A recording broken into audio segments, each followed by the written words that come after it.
तो फ्रेंड्स, मैं अपनी चैनल आपका स्वागत करता हूं आपके अपने यूट्यूब चैनल पर। दोस्तों, आज की वीडियो में यहाँ पर मैं आपको बताने वाला हूं ITR 3 फॉर्म। यहाँ हम जो है मल्टीपल इनकम्स को कवर करने वाले हैं।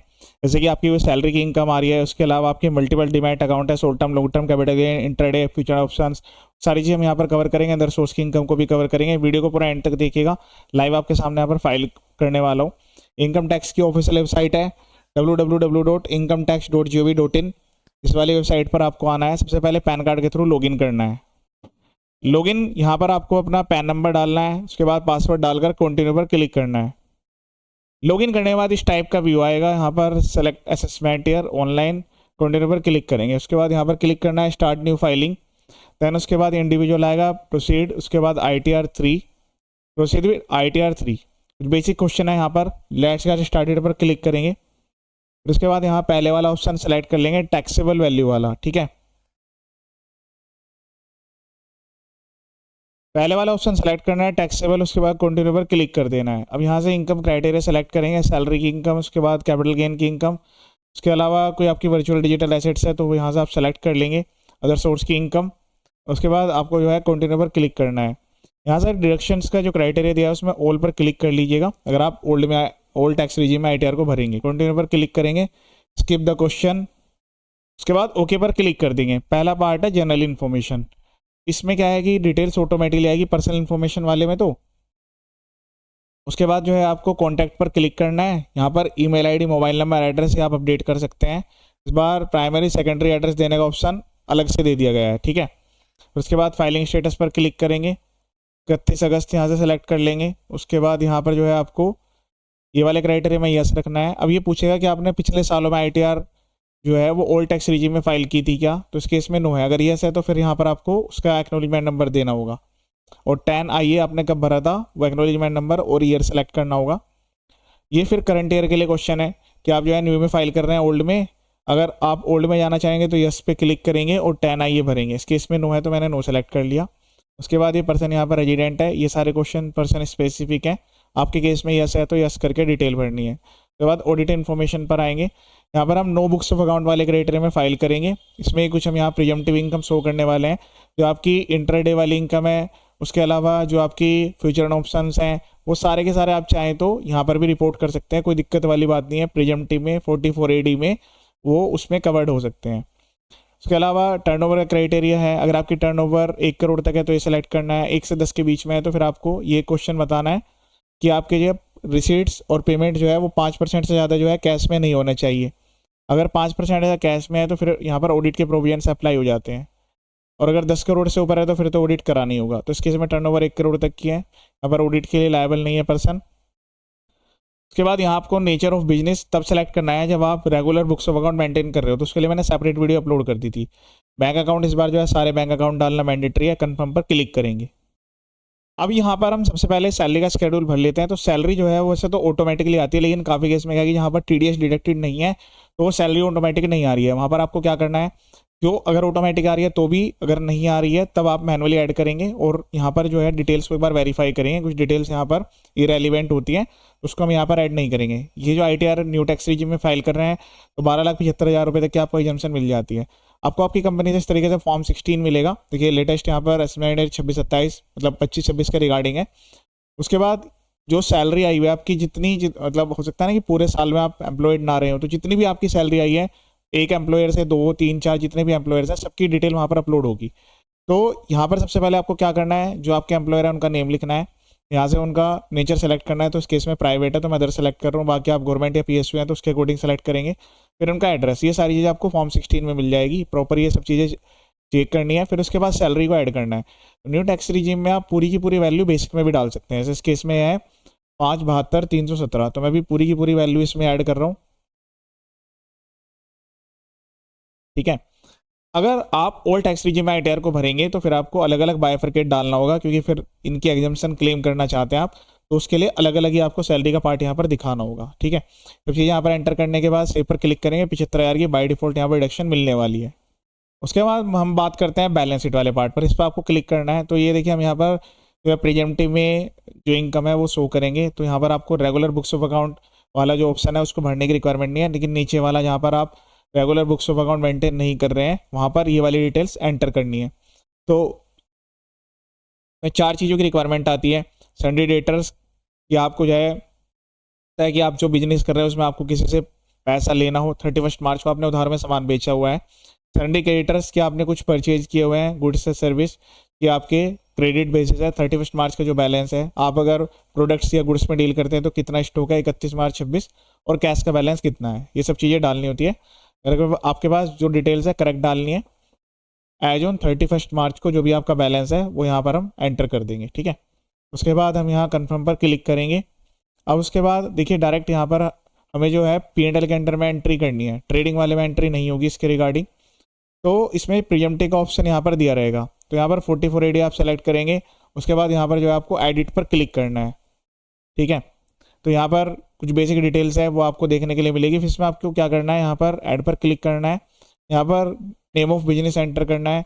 तो अगर आप कोई बिजनेस नेम से चला रहे हैं तो वो एंटर होगा, वरना खुद का नेम लिखेंगे। फिर यहाँ से बिजनेस कोड, तो देखिए जो पर्सन, जैसे कि मैं आपको बता रहा हूँ इंट्राडे या फिर फ्यूचर ऑप्शंस में डील करते हैं तो उसके लिए स्पेसिफाइड कोड दिए गए हैं, तो प्रीएम्प्टिव में वो यहाँ पर शो करेंगे। तो इसमें स्पेकुलेटिव, यहाँ पर नेम लिखेंगे, उसके बाद सेव पर क्लिक कर लेंगे। उसके बाद दोबारा से हम एक बार और ऐड करेंगे यहाँ पर प्रोडक्ट्स कोड, क्योंकि आपको जो है सारे के सारे कोड्स यहाँ पर ऐड करने की रिक्वायरमेंट आएगी।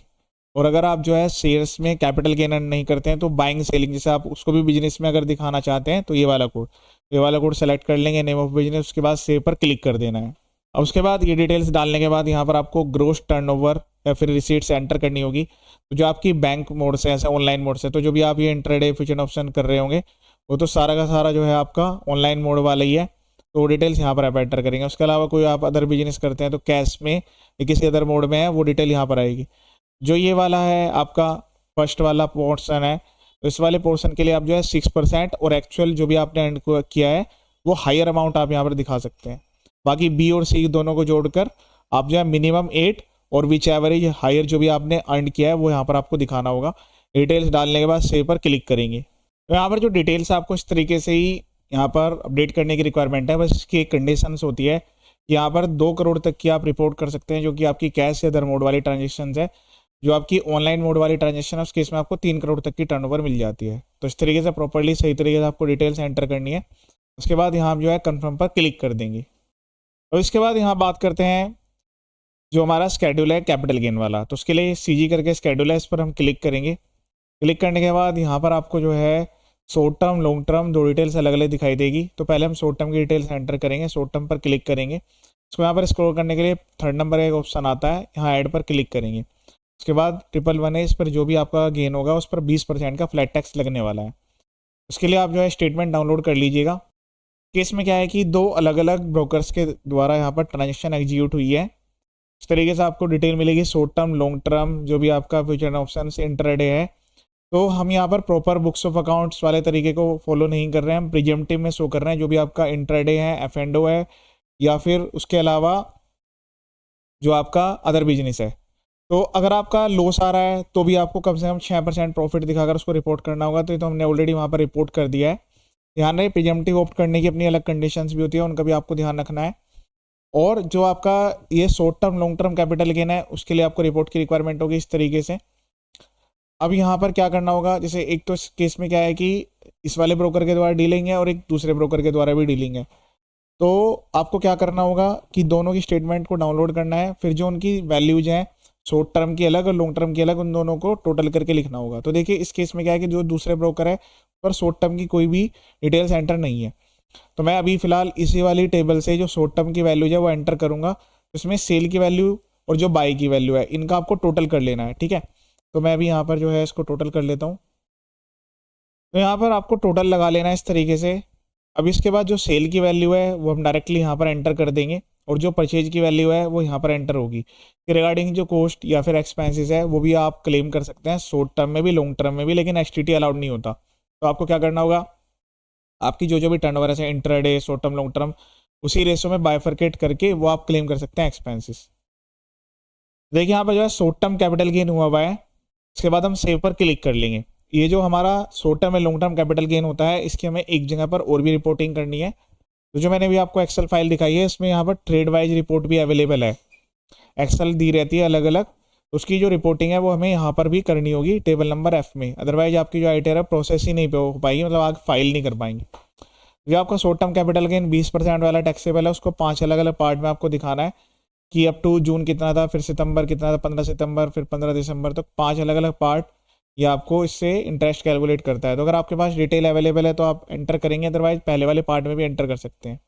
तो आपका लॉन्ग टर्म कैपिटल गेन है वो 12.5% से टैक्सेबल है, लेकिन उसमें 1,25,000 रुपये तक का गेन एग्जाम्प्ट रहता है। तो इस केस में क्या है कि यहाँ पर शॉर्ट टर्म और लॉन्ग टर्म दोनों चीज़ें हैं, तो उसके हिसाब से यहाँ पर हम वैल्यू एंटर कर देंगे।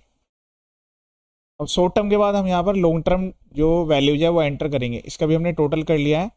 और जो दूसरे वाला जो यहाँ पर ब्रोकर है उसकी भी डिटेल्स हमें जो है ऐड करनी होगी। तो हम इसके लिए क्या करेंगे, जो ये वाली डिटेल्स हैं इनको उसी वाली सीट में कॉपी कर लेते हैं, जो बाई की वैल्यू और जो सेल्स की वैल्यू है, ठीक है।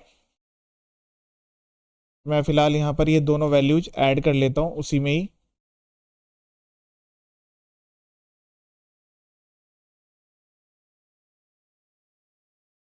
तो इस वाले केस में क्या है कि हाँ तो प्रॉफिट है, लेकिन जो दूसरे वाला ब्रोकर है उसमें लॉस है, लेकिन इसमें जो डिटेल्स है वो तो दोनों की हमें टोटल करके लेनी है, तो ये इससे एडजस्ट हो जाएगा।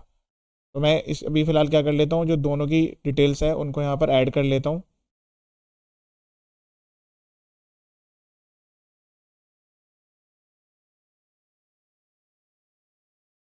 ठीक है।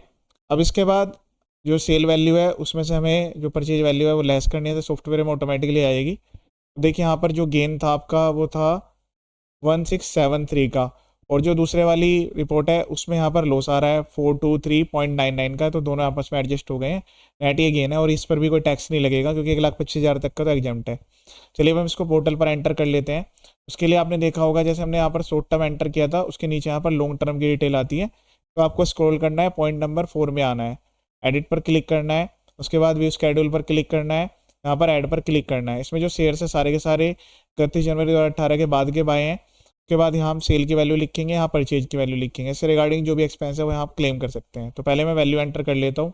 तो आपको इस तरीके से यहाँ डिटेल एंटर करनी होगी, उसके बाद सेव पर क्लिक करेंगे। अब जैसे 1250 का इसमें प्रॉफिट है उसको भी हमें टेबल नंबर एफ में यहाँ रिपोर्ट करना होगा, ठीक है। और आपके एक ब्रोकर्स है, दो ब्रोकर्स है, जितने भी ब्रोकर्स हैं सबकी आपको डिटेल्स ऐसे मर्ज करनी होगी और उसके बाद यहाँ पे रिपोर्ट करनी होगी। लेकिन इसमें क्या है, ट्रेड वाइज रिपोर्ट की रिक्वायरमेंट है, तो वहाँ पर जिसका जितना जितना आपका गेन हुआ है वो आपको उस हिसाब से दिखाना होगा, ठीक है। यहाँ पर एफ में क्लिक करेंगे, उसके बाद यहाँ पर टेबल नंबर 12.5 में डिटेल्स एंटर कर देंगे। उसके बाद यहाँ पर हम अदर सोर्स की इनकम को कंसिडर कर लेते हैं। तो आपकी कोई भी डिविडेंड की इनकम आ रही होगी, कोई इंटरेस्ट आ रहा होगा एफडी आरडी से, कोई भी अदर इनकम भी आप यहाँ पर रिपोर्ट कर सकते हैं। पहले वाले पॉइंट पर क्लिक करना है, एडिट पर क्लिक करना है। देखिए जैसे डिविडेंड आ रहा है इसकी हमें दो जगह पर रिपोर्टिंग करनी है, एक तो यहाँ पर और इसी में यहाँ पर एक टेबल नंबर 10 होती है उसमें भी। यहाँ पर डिविडेंड इनकम आई हुई है, सेविंग बैंक का कुछ माइनर इंटरेस्ट आया हुआ है। इसके अलावा कोई अदर इनकम आपको ऐड करनी है तो लास्ट ऑप्शन आता है ऐड अनदर का, यहाँ पर क्लिक करेंगे, उसका नेचर लिख देंगे, अमाउंट लिख के सेव पर क्लिक कर देंगे, ठीक है। इस तरीके से हमें यहाँ पर डिटेल एंटर करनी है।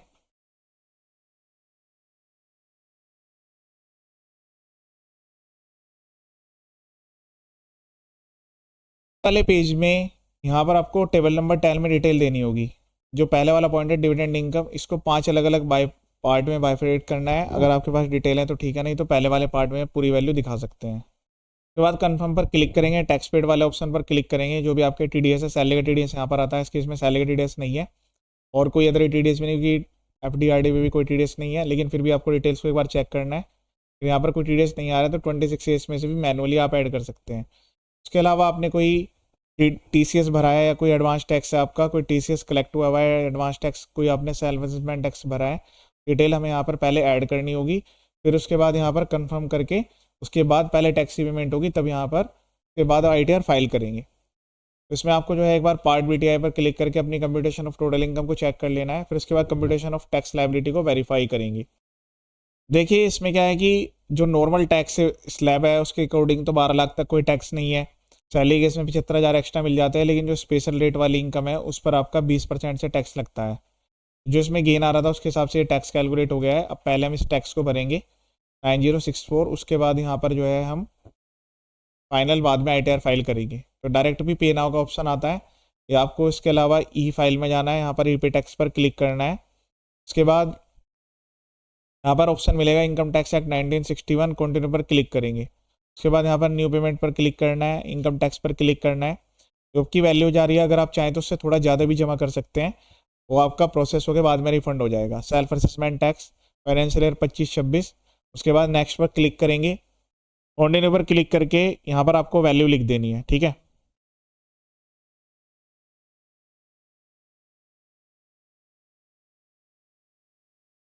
तो आप चाहे तो कुछ अमाउंट एक्स्ट्रा भी जमा कर सकते हैं। उसके बाद यहाँ पर जो है कंटिन्यू पर क्लिक करना है।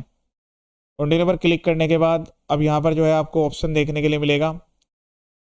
यहाँ पर जो आप नेट बैंकिंग के द्वारा, क्रेडिट कार्ड, डेबिट कार्ड, किसी के द्वारा भी पेमेंट कर सकते हैं।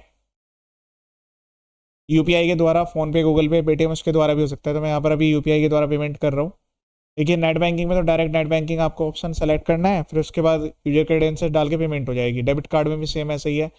अगर आपका 10,000 तक का चलान है तो पेड काउंटर पे कर सकते हैं, उससे ऊपर बैंक में आपको फिर एनईएफटी या आरटीजीएस का चलान निकालना पड़ेगा। तो बेटर है आप ये वाला ही ऑप्शन यूज करें, या फिर डायरेक्टली यूपीआई के द्वारा भी आप जो है प्रोसीड कर सकते हैं। तो मैं यूपीआई के द्वारा प्रोसीड कर रहा हूँ। यूपीआई वाले ऑप्शन पर क्लिक करेंगे, उसके बाद यहाँ से बैंक सेलेक्ट कर लेंगे, उसके बाद कंटिन्यू पर क्लिक करेंगे। उसके बाद यहाँ पर जो है आपको प्रोसीड पर क्लिक करना है। पे नाउ, आई एग्री, यहाँ पर कुछ डाटा कॉन्फिडेंशियल है। पेज को स्क्रॉल करना है, यहाँ पर ऑप्शन आएगा पे विद यूपीआई। यूपीआई में कोई भी चार्ज एप्लीकेबल नहीं होते हैं। उसके बाद स्क्रॉल करना है, यहाँ पर अगर आप यूपीआई हैंडल डालकर करना चाहते हैं वो, या फिर क्यूआर कोड के द्वारा। तो मैं भी क्यूआर कोड के द्वारा यहाँ पर प्रोसीड कर रहा हूँ। तरीके से आपको क्लिक करना है, यहाँ पर जो है क्यूआर कोड बन के आएगा। उसके बाद पेमेंट कंप्लीट करेंगे। पेमेंट कंप्लीट होने के बाद इस टाइप का मैसेज आएगा। अब यहाँ से हम चालान को डाउनलोड कर लेंगे। डाउनलोड पर क्लिक करना है, तो एक फोल्डर में सारा डाटा सेव कर लेंगे। अब उसके बाद जो टैक्स पेड वाला क्राइटेरिया है, इसमें आने के बाद हमें वो जो चालान है वो यहाँ पर ऐड करेंगे। ऐड अनदर पर क्लिक करके जो चालान हमने अभी डाउनलोड किया, पीडीएफ फाइल, उसमें से BSR code, date of deposit, serial number और अमाउंट, ये हमें देख के लिख लेना है। उसके बाद सेव पर क्लिक करना है।